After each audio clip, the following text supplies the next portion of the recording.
I love to cook at home, and having good kitchenware makes all the difference in the world.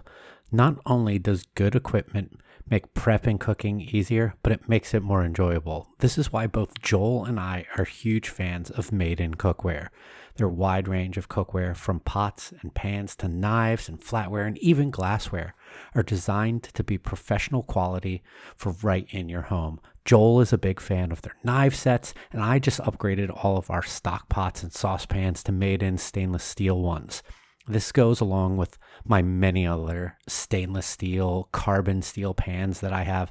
I have over a dozen pieces, and I absolutely swear by Made In's products. Next, I'm getting a set of beer glasses. Yes, beer glasses for the whole podcast crew. Take your home cooking to the next level by upgrading your cookware by going to unitedwedrink.com/madein. That's MADEIN. Find out why pros like Grant Achatz, Sean Brock, Nancy Silverton, and Eric Repair trust Made In. Go to unitedwedrink.com/madein. That's MADEIN, and upgrade your kitchen and cooking today. The opinions and statements in this podcast do not represent those of the host's employers, coworkers, family, or imaginary friends. Now enjoy the show. Happy hour, more like amateur hour. Welcome to United We Drink.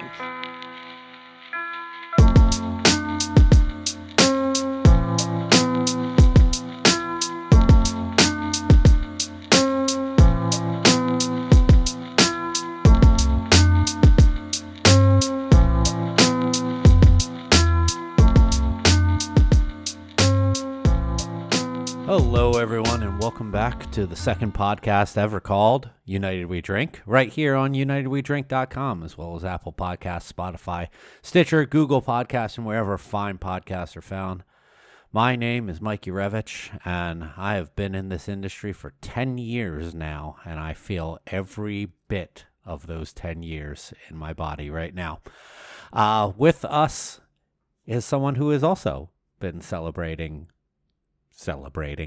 10 years in this industry. First up is Joel Codner. Yay. Also with us is someone who is going to probably say that they're very privileged to be on this show. And he would be. He's white. Of course he has privilege. It's Kevin Abbott. Well, that would be an honor and a privilege, Mike, as it is to be with both of you every so often. We do this, it's not weekly, it's like every third full moon. Yes. Yeah, so it's an honor and a privilege when we get a chance to get together. And you didn't mention how many years I've spent in this industry, which is 87. Ah, you are the oldest person in the history of craft brewing. Yes. That is a fact. If you look that up on Wikipedia, on my Wikipedia page, you will see that.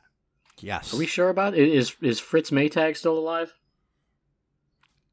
Yes.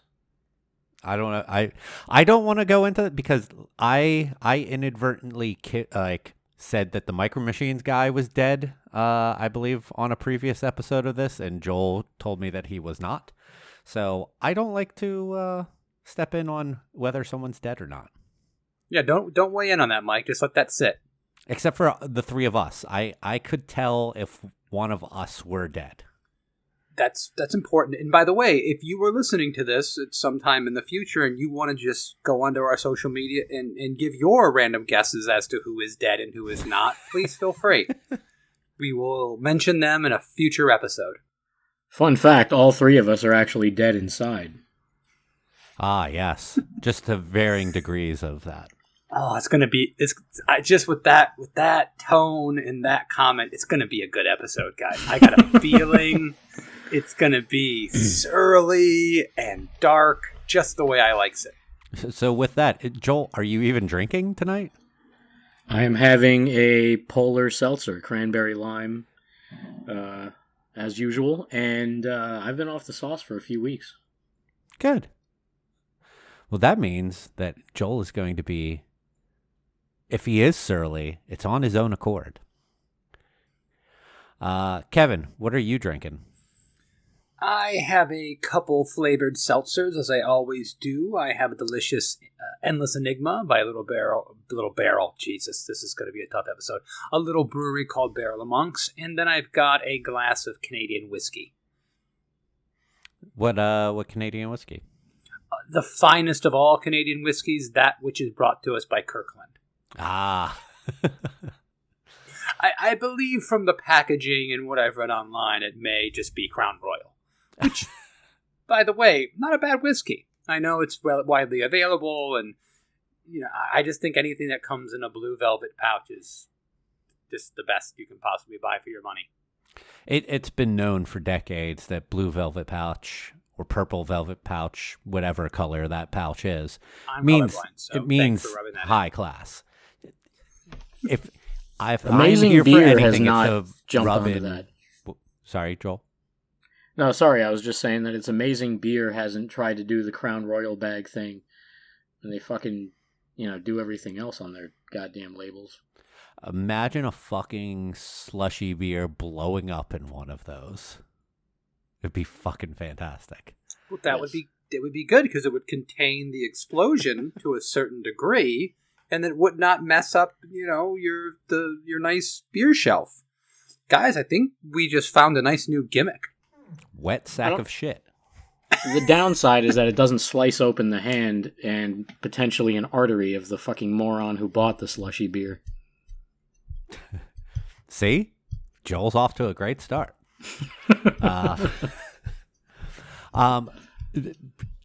I want to come back to that Kirkland thing, but I have my Liquid Death, as I always do. I have Sunshine City IPA from Green Bench, probably one of my favorite year-round IPAs. And I have a little bit of Buffalo Trace as well.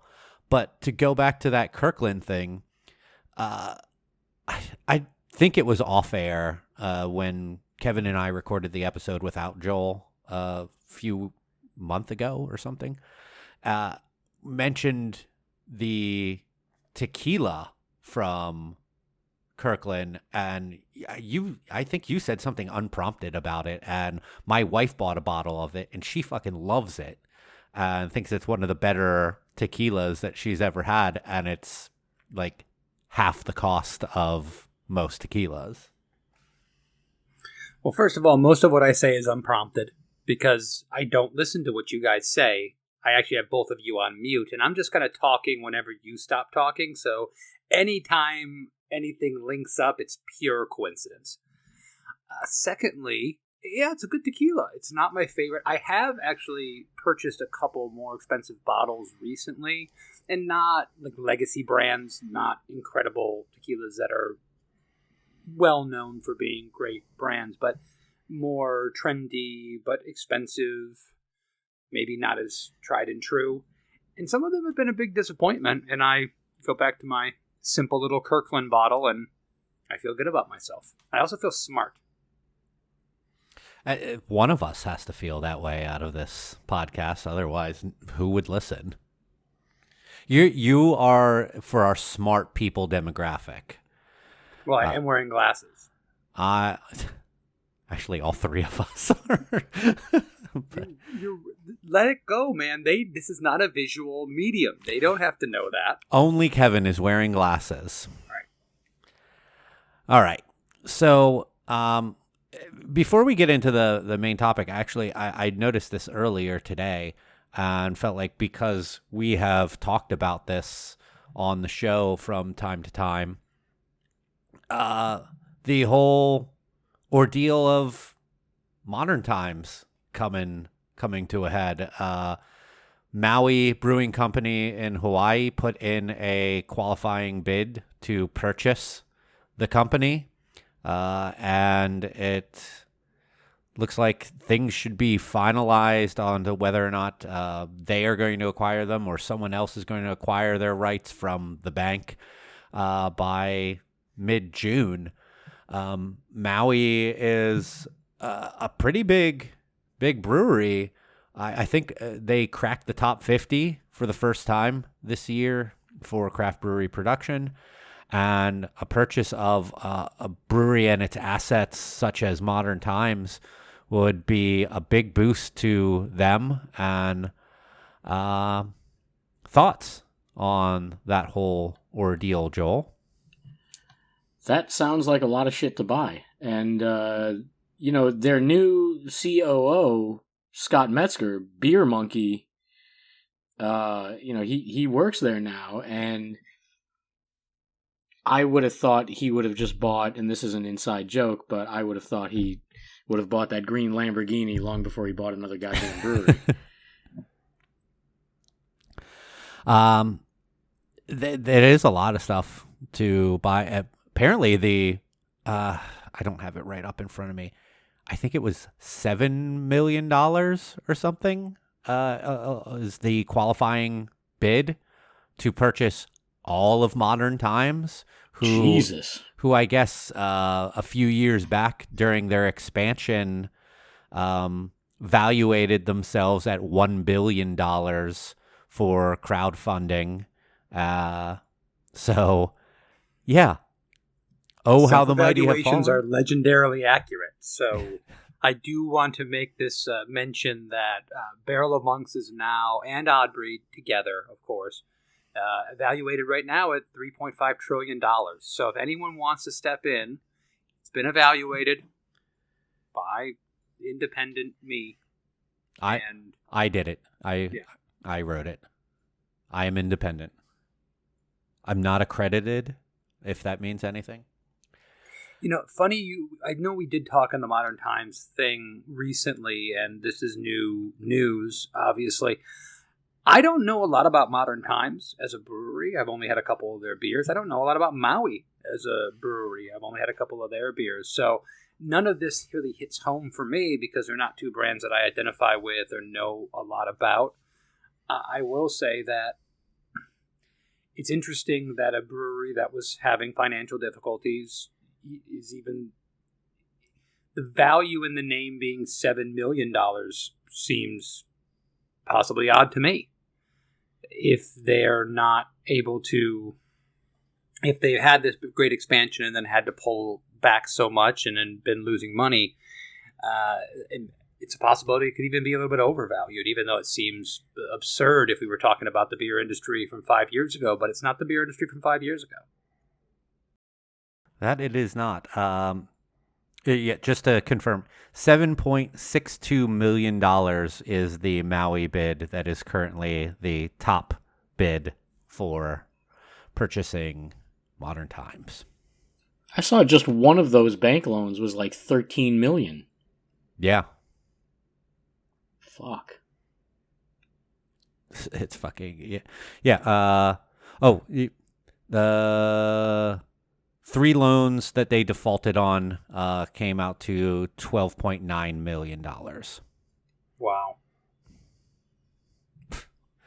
It's tough times in the brewing industry. We've seen it here at home. We got to get a second hand to count the breweries that have closed or ceased certain aspects of their operations over the last year or so, and no one seems immune to it. No. I mean, you say that like it's COVID you might catch. I mean, this is some serious fucking mismanagement here.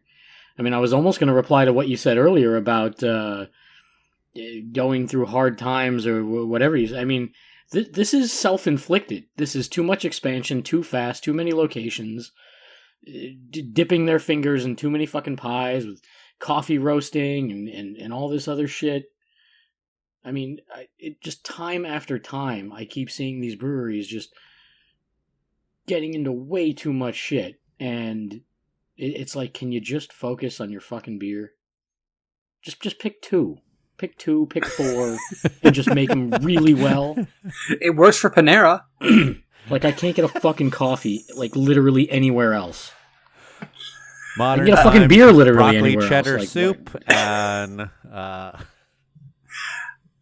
Barbecue ranch chicken salad. I got you, Mike. I'll pick you up when you're down. Joel, I haven't been to a Panera in a while. That's a great point, Joel. I'm there with you. I mean, pointing that out is really, really important, because when you look at the breweries that have closed or changed their operations in our neck of the woods, you look at those brands and you can see a lot of mismanagement there. You can see a lot of choices that were made that were probably improper choices, starting too big, expanding too fast, too many brands, no focus on your cores. And we can always play that game. We can always look back and see what people have done wrong, second guess things. I guess what I'm getting at is it seemed like the brewing industry for a long time was the goose that laid the golden eggs. No one could fail because people just love beer so much. And we all know that that was never the case. But before the point of saturation on every market, a lot of people with absolutely no business acumen that could make all the wrong choices could still stay in business and still do well. And now it's just not that case. You're going to have to be smarter and better at what you do in order to survive. I think that is kind of a good segue into what we wanted to talk about tonight. And Panera? Yes. And other sandwich fast food chains. Subway, but fucking John Oliver beat us to that one. But no, we wanted to talk a little bit about some, like, the whale thing and what it used to be. The sought after beers in the beer industry, the stuff that people lined up for, the stuff that people pre-ordered and waited online for tickets to the event to get the beer became available, and crashed servers all over the place. Because I don't even know what is considered a whale anymore today, because it seems like the things that people freak out about are just whatever is the release this week from a handful of breweries. Stuff used to be once a year, maybe a couple times a year, and we used to call up or text our buddy Ed Roberts at Total Wine and be like, "Are you getting this? What store is getting how much?" and blah blah blah blah blah. So we wanted to take a look at some of these beers and look at what they meant to us when we were first getting into this and what they mean today. Kevin, you do a little video series for your brewery social media that focuses on some, not necessarily the whale brands, but just like the older legacy brands. And you did one of these whale brands kind of recently, right? Well, yes, this week coming out on Old Favorite Friday for Barrel of Monks will be a feature on Dogfish Head 120. And Old Favorite Fridays for our brewery is just a quick little feature about really just that. Favorite beers that we have, that our followers have on social media, that usually are widely available. I like focusing on beers like Sierra Nevada Pale Ale that you can get everywhere, and because you can get them everywhere, they don't get I don't think, the respect that they deserve, especially in that Uber beer geek community. But every now and then we'll pull out one of these incredible legacy brands to highlight the fact that Dogfish Head 120 used to be a beer that when it came to town, it was only available in 2 or 3 outlets in your neck of the woods. And it was an Ubercraft beer store or a bar, and they got one slim, and it was an event around it. And you could line up in a store and get maybe 2 bottles. And we would trade them to other people to get other beers, or we would cellar them and have vertical tastings. And now when the beer is released, it is at our Total Wine and More, a big box retailer of alcohol and beer. And it's just sitting there in an end cap. And some of it will be there 6 months from now. And I just find it fascinating. Because when you look at a lot of the brands that were really, really hot, that were whales before whales were a thing, when we were getting into this industry, they're not there. Those brands have evolved into something different. Maybe they made more of them.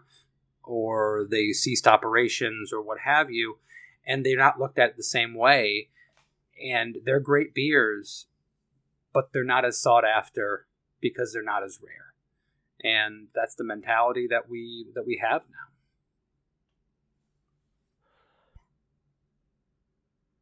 now. Joel, do you have anything that you want to say about that? I don't really know if I have anything to add to that. I thought we were going to get into some of the ones, that meant something to us and all that. But, as far as my experience goes right now, I truly don't know what's a whale, what's not a whale. It seems like everything is just flavor of the week. The industry, I feel like I'm just repeating myself every episode, but we know that the industry is oversaturated. We've got well over 9,000 breweries right now. It seems like there's one on every fucking corner. And there seems to be no emphasis on, what are you going to do to survive and still, be putting out great craft beer with high quality for the next several years. It's just like, what can I to release this Saturday? And it just seems like when everything's special, nothing's special. Well, one thing I want to add, and I think, Mike, you made a really good point early on when you started talking about that we're not seeing these beers necessarily that are coming back on a yearly basis. The industry has evolved out of not necessity, but utility for breweries seeing how beers performed in the past and saying, well, we're going to keep the production of this beer very low. We're going to keep it rare. We're going to keep it hard to find. We're not going to necessarily do it every year. This might be they're one-offs after one-offs after one-offs. And now it's not a beer that is highly sought after as much as it is a brewery that puts out these highly sought after beers, and almost like this brewery has made this beer, so it's going to be amazing. And we're going to line up for it, and it's going to be super hard to get, and the people that have it, the people that don't want it, and now we're on to the next thing. And that's an interesting way that this has evolved, because that's not what we saw when we were growing up in the industry. We were seeing a beer like 120, like Kentucky Breakfast Stout, like Pliny the Elder, that they were beer specific. The brewery was important, and other beers of theirs did very well, but it was the beer that people were trying to get their hands on and look forward to every year. Yeah, and you guys, I think, wrap that all up very well into a nice little package with a bow on top. I don't even know what the name of a 450 North beer is, but I know that 450 North is a brewery that people line up for and get cans. They explode in their faces once they get to their cars, and they're all happy. They go on and still rate it 5 stars on Untappd. But it did used to be about specific beers, and not necessarily so there were some breweries that could pop out a few of those. Like, hey, Dogfish had 120 and Worldwide Stout, and I remember Utopias being like the one beer to really try and find for. It was, is it coming out this year? Maybe, maybe not. Oh no, it's not coming out this year. Now it is coming out. It's $100. Now it's $150. Now it's $275. Now it's $1 billion. And despite all of that, it was kind of fun. And I still think that Bourbon County Stout has some of that built around it still, despite everything that has happened with that brewery, with the brand having issues in the past. I mean, it's still the beer geek beer that the beer geeks don't want to admit that they're still beer geeking over. But we wanted to go through like some of these older brands and talk about them a bit and see if they're even still made, or do people really care about them? Can you find them easily? Are they still hard to find? Um, Kevin mentioned about 120 being available in 4 packs. I said before we went on the air, 4 pack, like that was a per bottle thing back in the day. Like I never even knew that there was a 4 pack carton for those. I just assumed they came in like with the little dividers for 24 bottles in a case. But Kevin, you pulled up a list from and go ahead and tell us about it.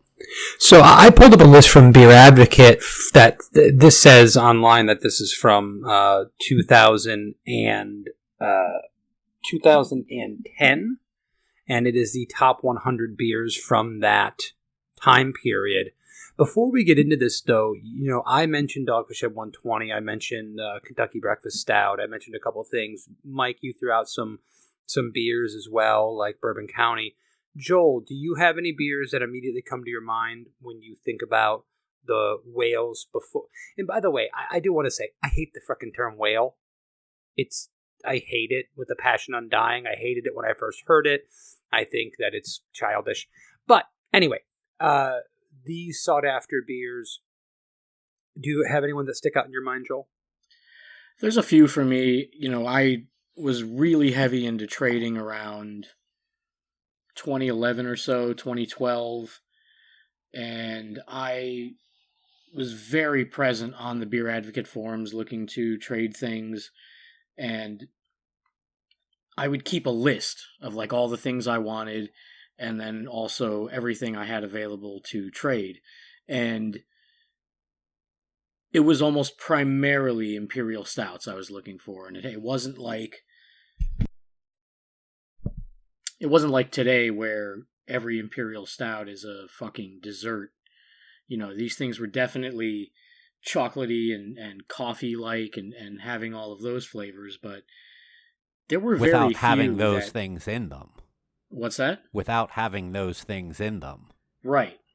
I mean, maybe you'd see, like the most pastry it would ever get is like Southern Tier, and that was locally available to us, so it's not like it was hard to get. But there'd be a lot of, I was big on like oak-aged Yeti and things like that we could get here, but what I was looking for that we couldn't get here was big shit, like the brewery's Black Tuesday, or, KBS before we learned about all the shit fucking Founders was up to. I had someone send me a fucking Kate the Great as an extra. I don't even know if that beer's made anymore, but at one point that was like the fucking be-all, end-all of Imperial Stouts. I mean, just chasing after Zukov from Cigar City was an effort. I mean, you mentioned earlier about chasing down the beers and contacting Ed Roberts at Total Wine and everything. I remember one year calling a store and I knew somebody at the distributor, and then they told me it would be at a particular store at a certain time, so I gave it like maybe a half hour or so after the expected delivery, and I was like all over this fucking store, like, where is it? And then I saw the unopened case on a table near the beer shelf, and it hadn't been stocked yet. And I went to the counter like, hey, can I open this fucking box and buy some of these? And they're like, yeah, go for it. But I mean, that was the level of just like chasing shit down. So, for me, it was a lot of those big, bold, dark, and robust Imperial Stouts. And it was fun because like they seemed more special. They weren't these every week releases. It wasn't this thing where, like, breweries do now where they make one, and I could name 10 of them, but a lot of these fucking breweries now, they literally make one Imperial Stout and just treat it 47 different ways. These things were literally just annual. So, like, it felt special. It felt like you were getting something that they worked really hard on and, could only commit to putting out once a year. And now beers just like them are everywhere. I mean, honestly, I would be hard-pressed to find just a regular Imperial Stout anywhere now. So, Joel, I think you mentioned a lot of really good ones there. When I'm looking through this list, the beers that we talked about that we've mentioned, these imperial stouts really stick out as being kind of heavy in this list. When you have things like Surly Darkness, Biss by Deschutes, obviously the Dark Lord, Cape the Great, Black Tuesday, all those beers showing up on here. And that was really what I was into as well, was finding those beers. But also great beers that I loved was like the Barrel Age Old Rasputin, which was made in really small quantities. And Old Rasputin is to this day still one of the best imperial stouts out there, and absolutely incredible. The other thing that's really interesting about this list is the amount of Belgian and European beers on here, like, of course, Westvleteren 12, which was the number one beer on Beer Advocate and Rate Beer for years and years. But you've got Rochefort 10 on here.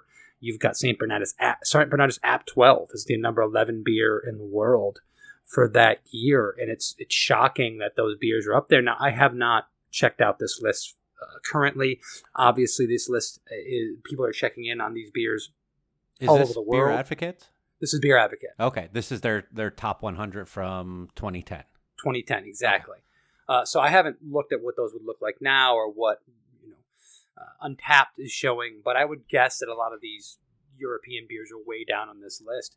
Another thing that jumps out, there's also Speedway Stout, which was a big deal around that time. I remember it was a huge deal to get your hand on some AleSmith stuff, especially Speedway Stout. Another brewery that sticks out a lot, which is obviously with Pliny the Elder and Pliny the Younger, is just in general Russian River. You've got Supplication, you've got Temptation. I mean, there's Consecration. There's like 4 or 5 beers from Russian River here in the top 50, and their sour is doing extremely well. And I remember just being in love with those beers. That was and because of the Asian end of everyone, I don't remember exactly my favorite beer in that series, but I remember one of them was a blend of like their barley wine and their imperial stout that was aged in a barrel. That was just everything the first time I had it. Consecration is one of my favorite beers of all time. When I was just out in California last year, we went to the brand new to me, Windsor Brewery, their big production facility. And the first thing that I had was a pour of Consecration. And the first time I ever went to the pub in Santa Rosa, the first thing I ever had was a pour of Consecration. It's such a fantastic sour beer, and I've never had it on draft anywhere but at their spots, and I will, anytime I see that, go out of my way to have that beer on tap, in bottles, whatever. That one still holds up to me. It's my favorite of all their sour beers. Here's an interesting one, and I had a friend of mine named Chris Black, who was like the trader of the group of our beer bottle trade circle, and bottle share, I should say, circle. And he was the one that tracked down all these beers. I remember, you guys remember Tactical Nuclear Penguin? Yeah. Oh yeah. Beers like that. And he was the one that brought those to the table and was so kind to share them with us when we were bringing comparatively much less rare beers. Great beers, but much less rare. And one of the beers I remember him being so excited about was a brewery out of Warren, Michigan, which I'm from Detroit area, called Kunin. And it was their Raspberry Eisbach. And he was flipping out about getting this bottle. And I see it here as the number 60 beer in the world, with 317 ratings, 13.5% beer. And I remember liking the beer and thinking it was really good. And then I went to the brewery later on, years later, when I went home to Michigan, and really liked the stuff that they made. Didn't think that the Raspberry Eisbach was particularly my favorite of all the beers that I had there, but it was certainly the one that had the most street cred at this time. They do a lot of mead too, right? There's a lot of mead and spirit making in Michigan because it's legal to do so. So yeah, okay. You have that. I remember that name popping up. And that was, I actually thought you were going to bring up Dark Horse at first, but and Dark Horse, their Imperial Stouts. Fuck, what was? I remember the IPA was Crooked Tree, but I can't remember what their Imperial Stout was. And I've been there off the multiple top of my head. times, and I can't think of it either. But Go ahead, Mike. no, go ahead. No, I was saying, and one I just ran into, Brooklyn Black Ops. Oh yeah, Wow. That was a huge deal the first time that I had someone bring a bottle into a bottle share, or the first time we were able to buy it at the beer bar that I was working at. I've also got further down on this list, and I see Beautification by Russian River, so continuing to be really well represented up and down the list. A lot of Hop and Frog stuff. Hop and Frog was a brewery that I remember being very popular and hard to get, and a lot of these come from the region that they were from and not being distributed all over the place. I know particularly, if you want to stick in the Midwest, Belgian Red by New Glarus. yeah. That was a big, hairy deal. Raspberry Tart and Belgian Red were a big, hairy deal to get your hands on. And we heard rumors that they were available in gas stations in Wisconsin. Yeah. But they were so sought after, and we would, step over our own mother just to get a bottle. They still make those two beers year round at New Glarus. I think they do Serendipity year round, but that might be like half the year. But fucking New Glarus, man, those fucking beers are incredible. And I personally think that Spotted Cow and Moon Man are really, really good beers as well, just from their core lineup of stuff. But digressing from some of that whale rare stuff, what's the top 5, Kevin? The top 5 are West Fledron 12, Pliny the Elder, Pliny the Younger, The Abyss, and Founders KBS. So Elder is above Younger. Yes. Okay.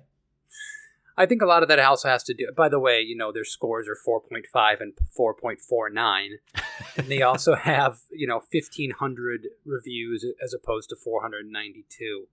So a lot of that has to do with that and these kind of weighted scores and things of that nature. But there's some shocking ones in here. I mean, Stone Russian Imperial Stout's number 10. Right? Yeah. I mean, a widely available beer. That when Stone came to your region, you got that beer. Hop Slam is up there.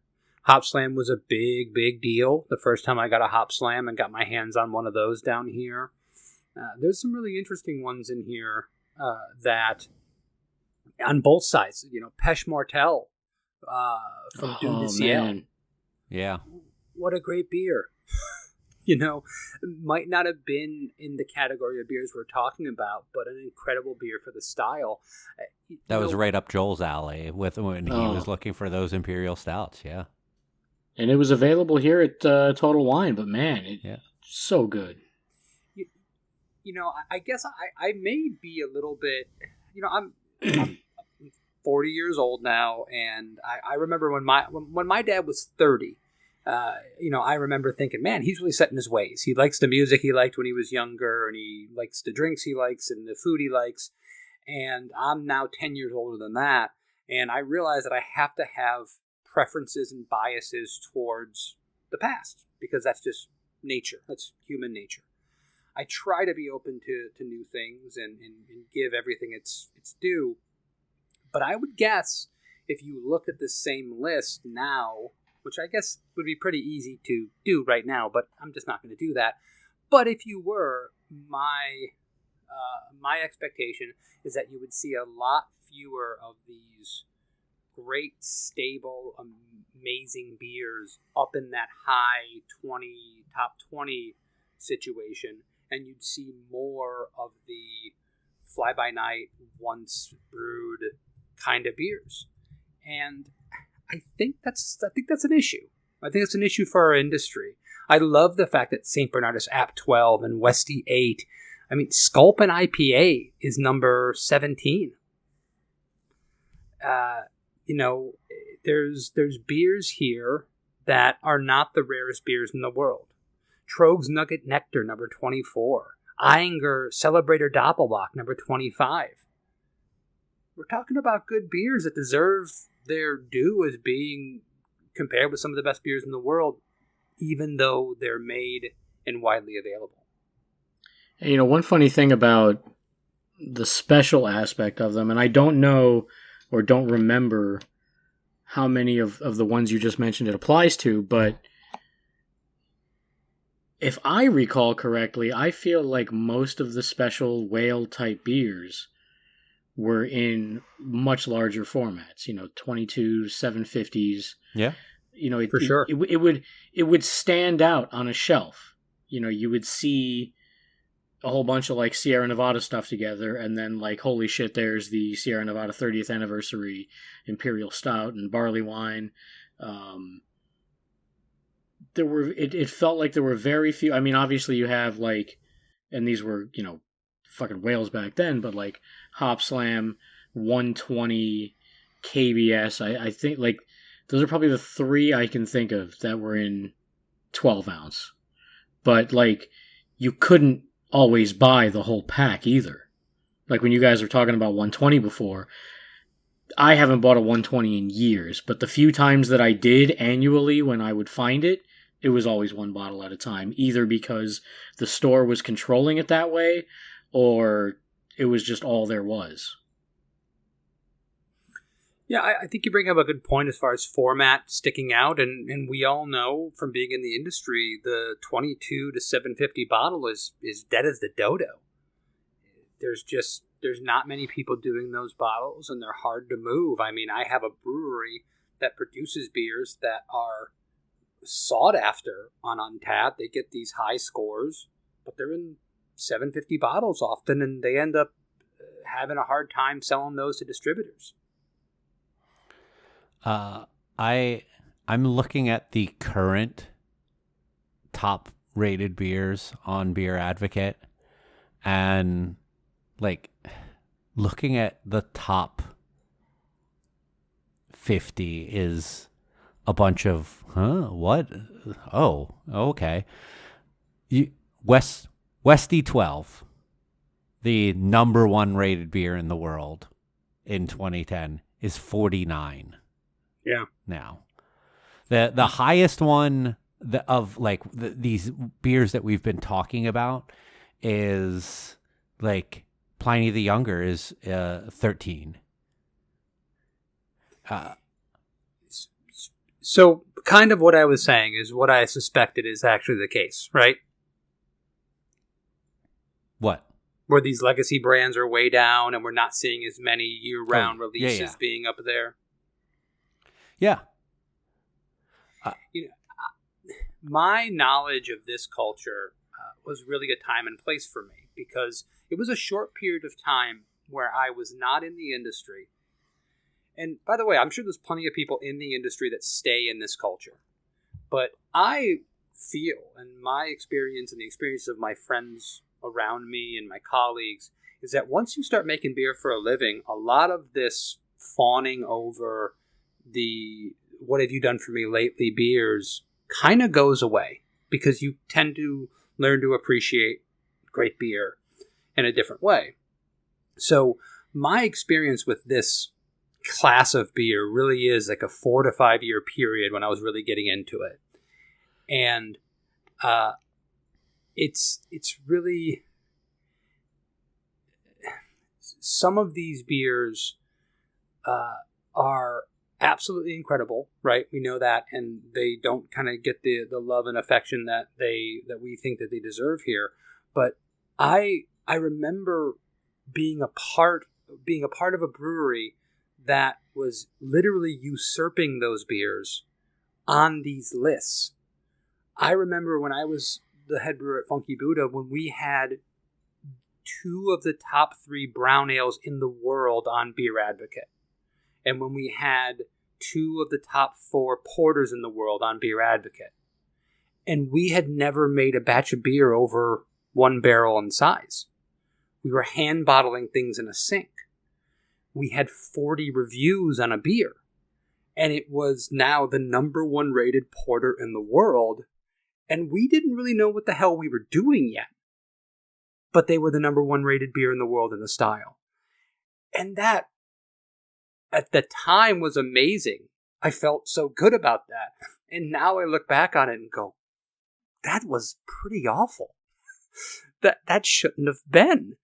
All we did was throw a bunch of vanilla, apple, and cinnamon in a brown ale, and it was the number 1 rated brown ale in the world.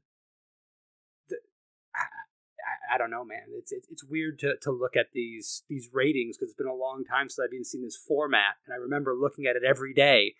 A new rating came in. It's interesting. By the way, Funky Buddha Morning Wood is the number 41 beer in the world. Is that the highest beer for them? Yes. They have 3 on here. Morning Wood is 41. Last Buffalo in the Park is 122. And Wide Awake It's Morning is 146. This is the constantly running top 250.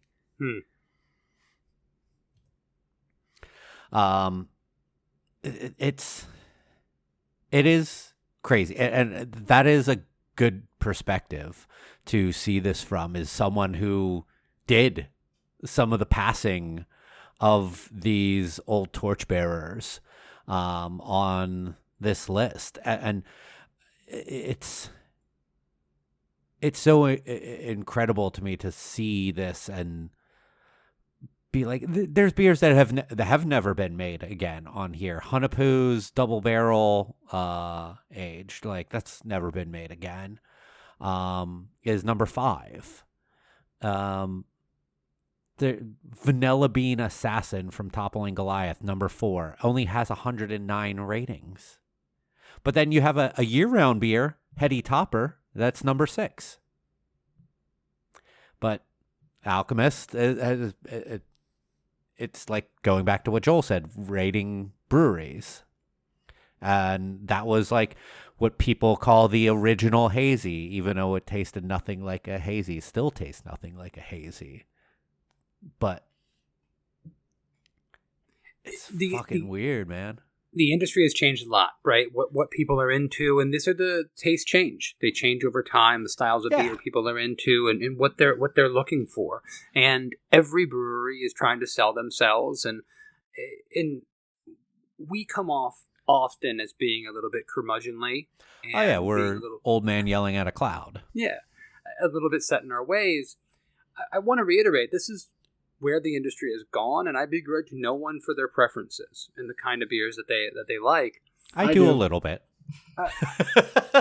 Good. I'm sorry. Good. See, we have. I feel like I overtook Joel. He said practically the same. Well, you said I do a little bit, and Joel said I do. We have a good balance here. I begrudge no one. You begrudge a little bit. Joel begrudges a lot. I just think that there is. You lose something when you're not trying to make one beer really, really well.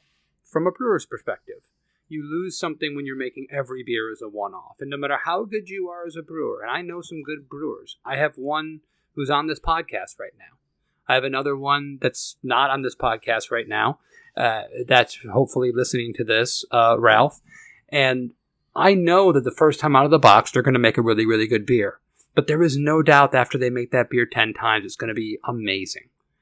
And I think we lose a little bit of that when all we're chasing is the next beer. And there has been many times where I have tried. I've walked into a beer bar. A beer has been put in my face that they tell me is rare and sought after and amazing. And I take a sip and I say, I would not serve this to my dog. Overly sweet, under-attenuated, one-dimensional, bad beer. Just bad beer. From the opinion of someone who makes beer for a living. And I think there's a lot of that going around because people have made their names off their one-offs, and how many of those can you do? First off, Kevin. Hold on, I'm sorry. Not to be the one who brings positivity to this podcast, but Look on the bright side. At least there's not much of that bad beer to go around. Good point, Joel. First of all, let's be honest. Now you've given me a good comeback if someone presents me with the same bullshit, because I'm going to go, oh, this is rare? Thank Christ. No one else will have to drink this. There you go. Let's be Sorry, honest. Mike. Ralph's not listening to this podcast. He's listening to a whole bunch of Smashing Pumpkins to try to be the #1 listener on Spotify this year. Second call off to Ralph there. That's good. But yeah, I mean, I know that stuff has been said to me too. I've been in those experiences where, like, oh, you going into a bar and being like, oh, what's this? I haven't had that, and the bartender so enthusiastically being like, oh, you need to try this. This is new and rare from this, and being like, nah, I'll take a Daisy Cutter. I'll take a Sierra Nevada. I'll take the thing that I know is good. Thanks, but no thanks. And oftentimes, guys, we've all done our fair share of traveling, personally and professionally, and gone to some of these breweries. And I can say, even with the beers that we're talking about, even with these sought-after, amazing beers that were the beers that kind of weaned us on the industry and got us excited, when I've gone to those breweries, those haven't been my favorite beers. I've had them. I had Canadian Breakfast Stout on tap at Founders. It was not my top 5 favorite beer that I had that day. I've been to some of these breweries and thought that, wow, that beer was really, really good, but this other stuff is so much better. I think that's the point that everyone's missing in this, is that rare and special doesn't mean it's better than the rest of the beer that people are putting out. And we can put these lists together, we can put these beers up on a pedestal and trade for them, and it makes people excited for our industry, and that's a good thing. I just always want people to peel the onion back one more layer and try some of the other beers from some of these guys and go, oh, this is good too. Or even better, these beers are better and I can get them more often, and that's a good thing, not a bad thing. And I thought you might have been going in a different direction with that comment, but I'm glad that it made me think of something, because I've said this before on the podcast many times, that when it comes to great beers, to me, the experience is such a major factor. And thinking back on it now, and a lot of the, quote unquote whales that I mentioned earlier, nothing against those beers, nothing against those breweries, but it's a hell of a lot different and a lot more forgettable to trade for a whale, have it delivered to your house, and then you drink it alone at home, than it is to have a great beer at a beautiful brewery or in some scenic place or on some vacation or whatever the experience is. I mean, I can vividly remember a pale ale I drank 6 years ago at Balebreaker during hop selection in Yakima.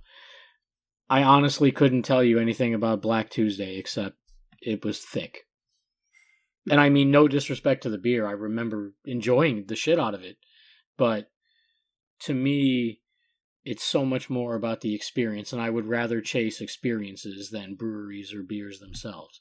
If you could give me a fucking 1,000 more, pale ales with the view at Balebreaker looking out on the Yakima Valley and the fucking hop farm, I mean, I'll take that over every fucking whale you have.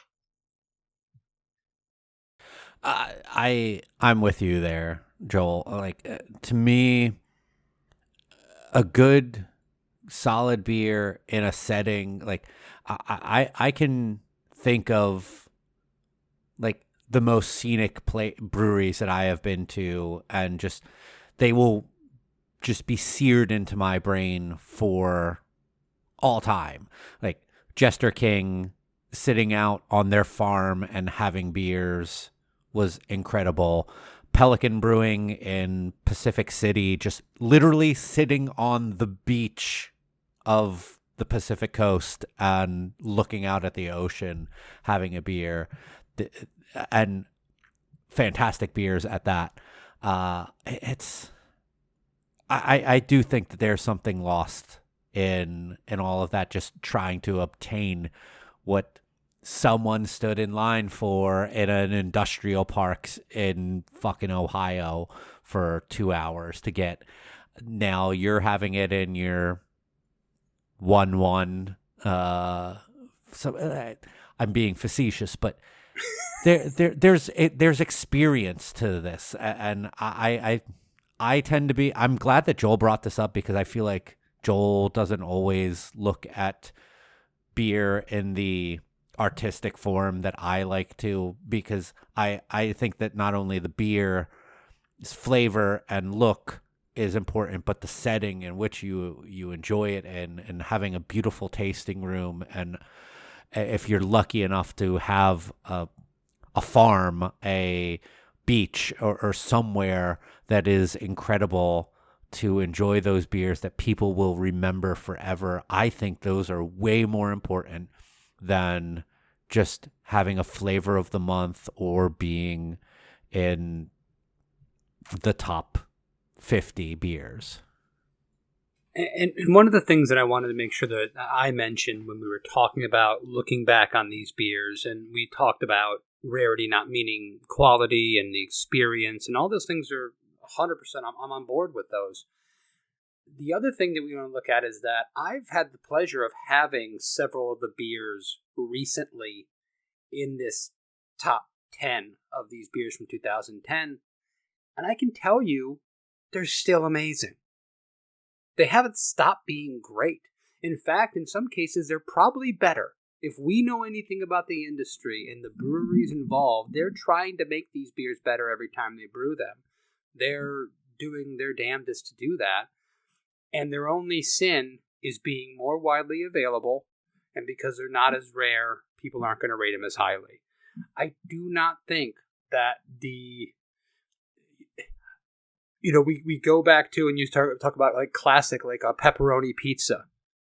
Like, the ingredients in that pizza are ubiquitous, and you can do it in a lot of different forms, but it's still a pepperoni pizza. These beers are classic. They have flavors and complexity that doesn't necessarily is going to be topped by the next guy, because they're not in a category that can be topped by the next guy. They're their own thing, but they're not thought of as highly anymore because someone else made another beer and put a lot of marshmallows in it. And that's the thing that just sticks in my craw every time as I go back and try a Hop Slam or a 120 or a Westy 12, and I go, this beer might be better than the last time I tried it. And people have never cared about this beer less in those communities, by the way. I always have to use that as a caveat, because they might be selling more of that beer than they ever had in the past, and they don't care about those beer geeks that are trading the beer anymore. But just because it's just because you don't have to stand in line anymore, it's not as good. And it kills me. It kills me every time. We're getting a little long on this. I'll let Joel have the last word if he wants to here. I think it's kind of unfair to have me give the last word on highly sought after beers when I'm not even seeking out the most basic ones right now. But that's why people tune into this fucking show to hear you talk. I look back on those times fondly, chasing after those beers, and because at that time, at least for you and I, Mike, we weren't in the industry yet, and it was still a hobby, and it was still fun, and it was introducing us to new people and new places and new experiences. And I'm completely out of that world right now. I never visit any of the websites that facilitate, beer forums, trading, any of that kind of stuff. I don't use Untapped. I've started unfollowing many people on social media. I mean, like, I'm weaning myself off social media, so like, I've started unfollowing people on Instagram, like, that are in the beer world, not because of anything personal or who they are. It's just like, I just feel like digesting everyone's goddamn lives and thoughts, and I've never even met some of these people, feels a bit much and a bit ridiculous. But anyway, what my point with that is, I am curious to know it from their perspective. And I felt like that was one thing I found interesting from the last episode was Joe, was still kind of approaching it as a journalist, but also as a fan. And he seemed to, I don't know how to properly phrase this, but not so familiar with a lot of the ins and outs that we've come to know. And I'm sure he'll, figure it all out in time. But I am curious to know, like, what the pulse of all of this is now, because from what I've seen, it's just, as you said earlier, flavor of the week, flavor of the month, that kind of thing. And I hope people are still enjoying it and hopefully finding some curiosity in it and not just chasing everything. I don't know. My perspective is completely different than a time we were talking about a decade ago. So, I don't know how to totally wrap this up, but, I think don't worry so much about the whales and the little dopamine rush you're going to get when you post a picture of some whale you've gotten online and everyone starts hitting that like button and replying to you and holy shit, bro, how'd you get that? Just try to enjoy things for what they are. Take it slow. Really enjoy things and try to make it more about the experience than the thing itself, because I guarantee you no photo you post online or check-in that you post is going to, compare to the experience you'll take with you. Well said. All right, let's head into last calls here. This is the part of the show where we give each other an unspecific amount of time to be able to voice our opinions on whatever we want, unopposed, unobjected. Let's just keep it going with Joel right here and see what you got to say for your last call. All right, so a year and a week ago, I had a mild heart attack, and totally my fault. Wasn't taking care of myself. Got hooked up with a great doctor since, and I've been seeing them for the past year. The care has been amazing. Every visit is incredible. They remember me. Like, it's not like they're trying to rush me in and out. I get blood work every couple of months, and then I get a thorough analysis of everything. They've been working with me so well that I'm already off 1/3 of the 6 medications I was put on a year ago. So it's been a really great experience working with these people, because before that, I mean, if I did see a doctor, they were shit. And this was the same doctor I was seeing since fucking high school. But today I got an email from them saying that they have partnered with a company to maximize patient care and blah, blah, blah, blah, blah, a bunch of fucking marketing horseshit. And basically what they're doing is saying, you have to sign up for this membership with this company we're working with, or we will not see you after August. And it fucking blew my mind, because when I looked up what I assumed, this would have fees, and I looked this up, and it's like between $2,000 and $3,000 a year to be a part of this membership, to supposedly get, more in-depth primary care. And it, they cited a lot of things like, we tried to work with everyone and give everyone our email addresses and everything, and now we get hundreds of emails a day. And it's like, if you're that bogged down with fucking patients, don't say we're just going to eliminate those of you who can't afford this program. Have less fucking patience. Everything doesn't have to be a goddamn money grab. And what kills me is in this fucking email, they say like, oh, this, you know, healthcare should be more for than just fucking wealthy people. And it's like, well, the fucking 9 old ladies that are in that office every time I go in there are probably on a fixed income and are not going to pay you up to $3,000 a year just to have the same fucking appointments and the same copays and all the other shit with, I don't know, maybe a lesser wait time. Like, I'm already getting all the fucking care I need. I don't need any more, especially for, you know, $200 a month or more. So now I gotta go find a new fucking doctor and start all this bullshit all over again. So I won't name the office because I'm sure they have the money to sue me, but thanks for the last year and fuck you after August. Wait till August. Kevin.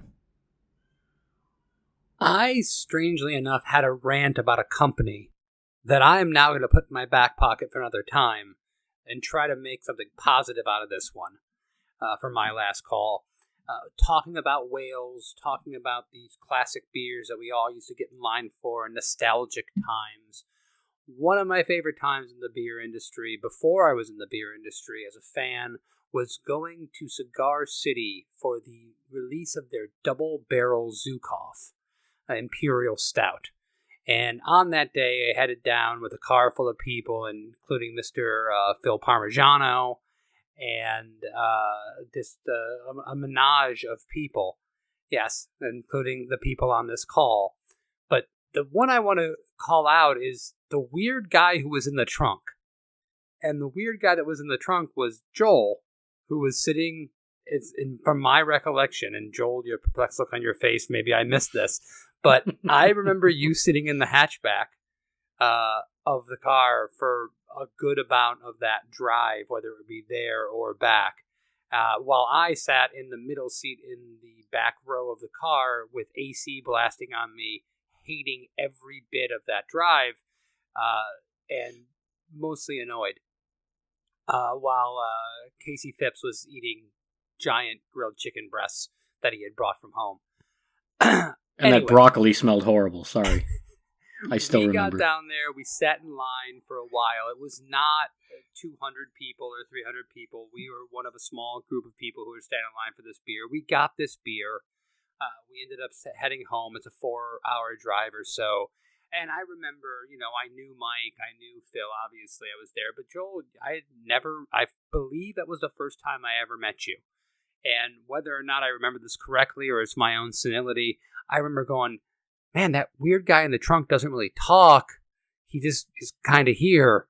And then I remembered, wait, I'm a weird guy that doesn't really talk because I'm extremely socially awkward. And I probably hasn't said a word in 3 hours myself. And to come to find out that I would have such good friends out of a group car ride to pick up some beer, because that was our common interest at the time, is an amazing thing to me. And I'm also really happy that I held on to my bottle of Double Barrel Zukov for many years and then brought it to a bottle share at Mr. Mike Yurevich's house and was happy to share it with as many people as possible. And I don't even know if I tried that beer that night because it wasn't that important. It was the experience of having that beer and being there that was the most important thing. Did I get any of that right? All of it was wrong. Nice flashback story. I'm going to forgo my last call because I have a very upset crying baby who is teething and not feeling very well that I need to go help my wife with. So, guys, please, real quick plugs. Kevin. Barrel Amongst Brewing, Odd Breed Wild Ales. Joel. Drink those beers. You're muted. You're cut off. The Batman, now on HBO Max. Been there for a while. Watch it there. It's okay. I am. It's okay. At United We Drink on Twitter, at United We Drink Pod on Instagram. Our website's unitedwedrink.com. We're on all of the major podcast networks. We really appreciate you if you subscribe to the show. If you're on Apple Podcasts, please leave us a rating review. It really helps us out. If you want to support the show, check out our website. We have a bunch of cool sponsors and brands that we really like on there. Also a web store, unitedwedrink.com/store for button stickers, shirts, all of those stuff. I really got to go help out this kid and my wife more specifically. Love you guys, especially you guys, the listeners. Thank you for joining us again. We'll see you next time. Cheers. Cheers.